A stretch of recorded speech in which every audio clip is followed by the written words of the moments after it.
أصبح النظام الغذائي الكيتون أو كيتو دايت شائعا في الكثير من المجتمعات العربية، وقد أثبت أن هذا النظام الغذائي منخفض الكربوهيدرات وعالي الدهون فعال لفقدان الوزن ومرض السكري والصرع. وعادة ما يحد هذا النظام الغذائي من الكربوهيدرات من 20 إلى 50 جرام في اليوم. فإذا كنت مهتما بنظام الكيتو دايت وتحتاج إلى معرفة المزيد عنه تابع معنا. نظام كيتو الغذائي هو نظام غذائي يركز على الأطعمة التي توفر الكثير من الدهون الصحية وكميات كافية من البروتين وعدد قليل جدا من الكربوهيدرات، والهدف هو الحصول على سعرات حرارية من الدهون أكثر من الكربوهيدرات. ويعمل النظام الغذائي على استنزاف احتياطات الجسم من السكر، نتيجة لذلك ستبدأ في تكسير الدهون للحصول على الطاقة، وينتج عن هذا إنتاج جزيئات تسمى الكيتونات التي يستخدمها الجسم للوقود، وعندما يحرق الجسم الدهون يمكن أن يؤدي أيضا إلى فقدان الوزن. التخطيط والاستعداد لاتباع نظام كيتو دايت ليس بالأمر الصعب، فهو يحتاج إلى تركيز وصبر لبعض الوقت، وذلك عن طريق استبدال كمية الكربوهيدرات التي تتناولها يوميا بدهون وبروتين في وجباتك الغذائية. ويحقق البعض رجيم كيتو دايت ناجحا بتناول أقل من 20 جرام من الكربوهيدرات في اليوم، والبعض الآخر يتناول كميات أعلى بقليل، وكذلك ينجح معهم الرجيم. فلا يحتاج نظام الكيتو إلى تخطيط طويل، فكل ما في الأمر هو تقليل الوارد من الكربوهيدرات كوسيلة سهلة وسريعة في البدء والوصول إلى دايت ناجح. يقدم لك نظام الكيتو دايت تنوعا غذائيا متعددا قد لا يسمح به في أغلب الأنظمة الغذائية الأخرى، والتي منها ما يلي. تعتبر الأسماك والمحار من الأطعمة الصديقة جدا لحمية الكيتو، وسمك السلمون والأسماك الأخرى غنية بفيتامينات ب وكذلك البوتاسيوم والسيلينيوم، لكنها خالية من الكربوهيدرات تقريبا. الخضروات غير النشوية منخفضة في السعرات الحرارية والكربوهيدرات، ولكنها غنية بالعديد من العناصر الغذائية بما في ذلك فيتامين سي والعديد من المعادن. وتحتوي الخضروات والنباتات الأخرى على الألياف التي لا يهضمها جسمك ويمتصها مثل الكربوهيدرات الأخرى، بالإضافة إلى مضادات الأكسدة التي تساعد في الحماية من الجذور الحرة. ومن هذه الخضروات الهيليون والأفوكادو والبروكلي والكرنب والقرنبيط والخيار والفاصوليا الخضراء والباذنجان والكرنب والخس والزيتون والفلفل الأخضر والسبانخ والطماطم والكوسة. هناك المئات من أنواع الأجبان تحتوي معظمها على نسبة منخفضة جدا من الكربوهيدرات ونسبة عالية من الدهون، ما يجعلها مناسبة جدا للنظام الغذائي الكيتو دايت. ومن هذه الأجبان الجبنة الزرقاء والجبن الأبيض والشيدر والجبنة الكريمة وجبن الماعز والجبنة الفيتا. الأفوكادو صحي بشكل لا يصدق، ف100 جرام أو حوالي نصف ثمرة أفوكادو متوسطة الحجم تحتوي على 9 جرام من الكربوهيدرات. ويحتوي الأفوكادو على نسبة عالية من الفيتامينات والمعادن بما في ذلك البوتاسيوم، وهو معدن مهم قد لا يحصل الكثير من الناس على ما يكفي منه. تعتبر اللحوم والدواجن من الأطعمة الأساسية في النظام الغذائي الكيتون، فهي مصدر كبير للبروتين عالي الجودة، والذي ثبت أنه يساعد في الحفاظ على كتلة العضلات أثناء اتباع نظام غذائي منخفض الكربوهيدرات. يعتبر البيض من أكثر الأطعمة الصحية تنوعا على كوكب الأرض، حيث تحتوي بيضة واحدة كبيرة على أقل من 1 جرام من الكربوهيدرات وحوالي 6 جرام من البروتين، مما يجعل البيض غذاء مثاليا لنمط حياة الكيتو. يتمتع زيت جوز الهند بخصائص فريدة تجعله مناسبا تماما للنظام الغذائي الكيتو، حيث يحتوي على الدهون الثلاثية متوسطة السلسلة على عكس الدهون طويلة السلسلة، ويتم امتصاص الدهون مباشرة بواسطة الكبد وتحويلها إلى كيتونات أو استخدامها كمصدر سريع للطاقة. وقد يساعد زيت جوز الهند البالغين المصابين بالسمنة على فقدان الوزن ودهون البطن. يعتبر الزبادي اليوناني والجبنة القريش من الأطعمة الصحية الغنية بالبروتين على الرغم من احتوائها على بعض الكربوهيدرات، إلا أنه لا يزال من الممكن تضمينها في رجيم الكيتو. ويوفر نصف كوب من اللبن الزبادي العادي 4 جرام من الكربوهيدرات و9 جرام من البروتين، بينما توفر هذه الكمية من الجبنة القريش 5 جرام من الكربوهيدرات و11 جرام من البروتين. يوفر زيت الزيتون فوائد رائعة للقلب، حيث يحتوي على نسبة عالية من حمض الأوليك، وهو دهون أحادية غير مشبعة تم العثور عليها في العديد من الدراسات لتقليل عوامل خطر الإصابة بأمراض القلب. بالإضافة إلى ذلك يحتوي زيت الزيتون البكر الممتاز على نسبة عالية من مضادات الأكسدة المعروفة باسم الفينولات، التي تحمي صحة القلب بشكل أكبر عن طريق تقليل الالتهاب وتحسين وظائف الشرايين. المكسرات والبذور أطعمة صحية غنية بالدهون ومنخفضة الكربوهيدرات، وكذلك غنية بالألياف، وتساعد على الشعور بالشبع وامتصاص أقل من السعرات الحرارية بشكل عام. الزبدة والقشدة من الدهون الجيدة التي يجب تضمينها في النظام الغذائي الكيتو، ويحتوي كل منها على كميات ضئيلة فقط من الكربوهيدرات لكل وجبة. وكان يعتقد أن الزبدة والقشدة تسبب أو تساهم في الإصابة بأمراض القلب بسبب احتوائها على نسبة عالية من الدهون المشبعة، لكن أظهرت العديد من الدراسات الكبيرة أنه بالنسبة لمعظم الناس لا ترتبط الدهون المشبعة بأمراض القلب. الشوكولاتة الداكنة والكاكاو مصادر لذيذة لمضادات الأكسدة، وهما يحتويان على مركبات قد تساعد في تقليل مخاطر الإصابة بأمراض القلب عن طريق خفض ضغط الدم والحفاظ على صحة الشرايين.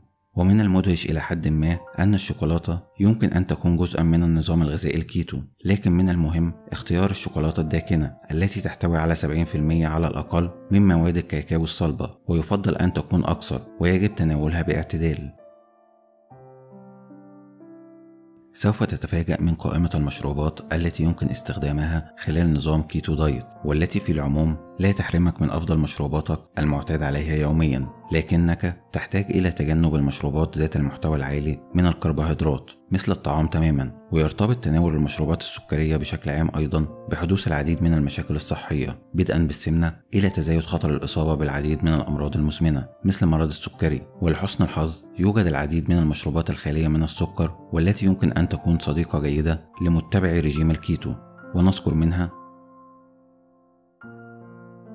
الخيار الأول والمتفق عليه في جميع الأنظمة الغذائية المعترف بها دوليا، حيث يحافظ تناول كمية وفيرة من الماء على مدار اليوم إلى رطوبة الجسم والشعور بالشبع لفترة أطول. وضع قطرات من الخيار أو الليمون الحامض أو أوراق النعناع أو بعض الفاكهة في المياه وتناولها على مدار اليوم من أفضل المشروبات التي تساعدك في نظام الكيتو دايت كبديل عن المشروبات الغازية. تعد المشروبات الساخنة مثل القهوة والشاي بدون سكر أو تحلية بشكل عام ضمن المشروبات الجيدة في نظام الكيتو دايت. اليانسون والنعناع والشاي الأخضر والبقدونس المغلي وغيرها من الأعشاب التي تحتوي على نسب كربوهيدرات عالية مناسبة للغاية في نظام الكيتو دايت، ويسمح بتناولها بكميات وفيرة على مدار اليوم، وذلك لخلوها من السعرات الحرارية الإضافية. يحتوي النموذج المناسب أو الأقرب للمثالي من رجيم الكيتو على أقل من 50 جرام من الكربوهيدرات يوميا، وإذا كنت تبحث عن خطة أسبوعية لأكلات كيتو تابع معنا. الفطور يكون عبارة عن بيض مقلي في ملعقتين من الزبدة وثمرتين من الطماطم وأوراق من الخس. والغداء يكون عبارة عن شريحتان من اللحمة المطبوخة مع بعض الجبنة والفطر وقطع الأفوكادو والخس. والعشاء عبارة عن شريحة من لحم السمك المطهوة بزيت الزيتون وكوب من السبانخ المطبوخ بزيت جوز الهند. وجبة الفطور تكون عبارة عن صحن من عجة البيض مع الفطر. والغداء يكون عبارة عن شريحة تونة بالماء أو زيت الزيتون مع قطع من الطماطم والخس. ووجبة العشاء تكون عبارة عن قطعة لحم دجاج مشوية مع أوراق الخس. وجبة الإفطار تكون عبارة عن بيضة مسلوقة وملعقتين من اللبنة كاملة الدسم وثمرة فلفل. أما عن وجبة الغداء فتكون عبارة عن قطعة من الدجاج المشوي وكوب من الزبادي اليوناني كامل الدسم وكوب من السلطة الخضراء. أما وجبة العشاء فتكون عبارة عن قطعة سمك السلمون المشوي وكوب من السبانخ المطبوخة بزيت جوز الهند مع كوب من السلطة الخضراء. وجبة الإفطار تكون عبارة عن كوب من الزبادي اليوناني كامل الدسم. ووجبة الغداء تكون عبارة عن شريحة تونة بزيت الزيتون أو الماء مع ثمرة أفوكادو. أما العشاء فيكون عبارة عن طبق من كبدة الغنم أو الجمل مطهوة بزيت الزيتون مع البصل والفلفل وكوب من السلطة الخضراء. وجبة الإفطار تكون عبارة عن بيضة مسلوقة مع ثمرة أفوكادو. أما الغداء فيكون عبارة عن قطعة من لحم الدجاج المشوي مع طبق من سلطة الخضار.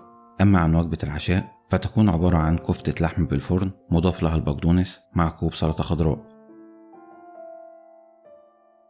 وجبة الفطور تكون عبارة عن قطع من القرنبيط أو الطماطم مع جبنة وثمرة أفوكادو. أما وجبة الغداء فتكون عبارة عن شريحتان من لحم سمك السلمون مطبوخ بزيت الزيتون مع قطع خيار وطماطم. أما العشاء فيكون عبارة عن عدة كرات من اللحم المفروم وملعقتين من اللبنة كاملة الدسم وكوب من السلطة الخضراء.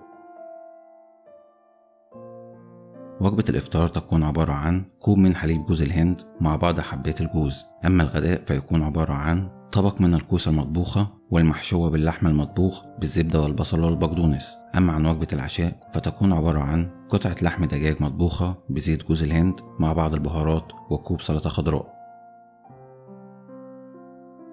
أي نظام غذائي ينصح بتناول 5 وجبات يومية، منهم 3 وجبات أساسية و2 وجبة خفيفة للحفاظ على معدل الحرق المستمر وتنقيص الشعور بالجوع. لذلك فأنتم بحاجة إلى قائمة من الوجبات الخفيفة المسموح بها ضمن نظام الكيتو دايت، وهي أولا قطع من الجبنة الشيدر، ثانيا بعض حبات اللوز، ثالثا نصف ثمرة أفوكادو، رابعا كوب حليب جوز الهند مع حفنة من المكسرات، خامسا بعض البسكويت المصنوع على طريقة الكيتو وسوف تجده في السوبر ماركت.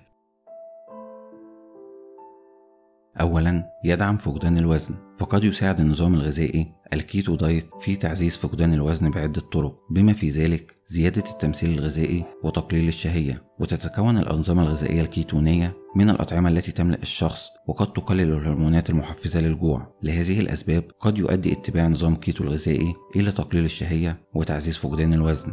ثانيا علاج حب الشباب، فحب الشباب له عدة أسباب مختلفة وقد ترتبط بالنظام الغذائي وسكر الدم لدى بعض الأشخاص، وقد يؤدي اتباع نظام غذائي غني بالكربوهيدرات المصنعة والمكررة إلى تغيير توازن بكتيريا الأمعاء ويسبب ارتفاع السكر في الدم وانخفاضه بشكل ملحوظ، وكلاهما يمكن أن يؤثر سلبا على صحة الجلد. ثالثا تقليل مخاطر الإصابة ببعض أنواع السرطانات، حيث قام الباحثون بفحص آثار النظام الغذائي الكيتو في المساعدة في منع أو حتى علاج بعض أنواع السرطان. ووجدت الدراسة أن النظام الغذائي الكيتون قد يكون علاجا تكميليا جنبا إلى جنب مع العلاج الكيميائي والعلاج الإشعاعي مع الأشخاص الذين يعانون من بعض أنواع السرطان، وهذا لأنه يسبب إجهادا تأكسديا في الخلايا السرطانية أكثر من الخلايا الطبيعية مما يؤدي إلى موتها. رابعا تحسين صحة القلب، فعندما يتبع الشخص نظام الكيتو من المهم أن يختار الأطعمة الصحية، وتظهر بعض الأدلة أن تناول الدهون الصحية مثل الأفوكادو يمكن أن يساعد في تحسين صحة القلب عن طريق تقليل الكوليسترول. خامسا حماية وظائف المخ،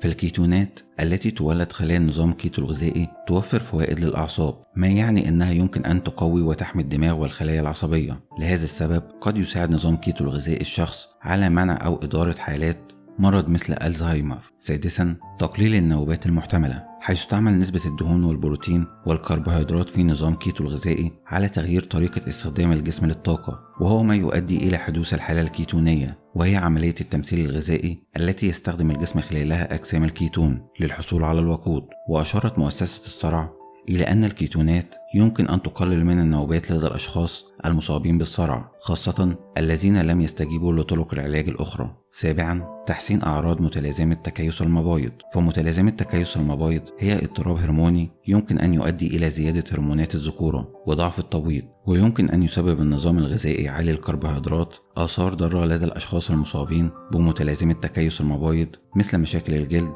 وزيادة الوزن.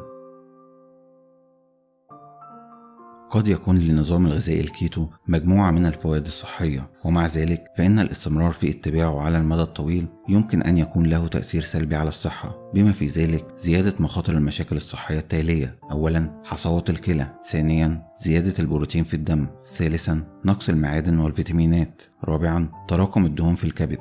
ويمكن أن يسبب نظام كيتو الغذائي آثار جانبية ضارة يعرفها الكثير من الناس باسم أنفلونزا الكيتو، وقد تشمل هذه الآثار الضارة أولا الإمساك، ثانيا الإعياء، ثالثا انخفاض سكر الدم، رابعا الغثيان. خامسا التقيؤ. سادسا الصداع. وأخيرا عدم القدرة على ممارسة الرياضة. وهذه الأعراض شائعة بشكل خاص في بداية النظام الغذائي، حيث يتكيف الجسم مع مصدر الطاقة الجديد. ويجب على بعض البشر تجنب نظام الكيتو الغذائي، بما في ذلك أولا الأشخاص الذين يعانون من مرض السكري الذين يعتمدون على الأنسولين. ثانيا الأشخاص الذين يعانون من اضطرابات الأكل. ثالثا المصابون بأمراض الكلى أو التهاب البنكرياس. رابعا النساء أثناء الحمل والرضاعة الطبيعية. وفي نهاية حلقتنا نتمنى لكم دوام الصحة والعافية، ولا تنسوا الاشتراك بالقناة والإعجاب بالحلقة وترك رأيكم في التعليقات.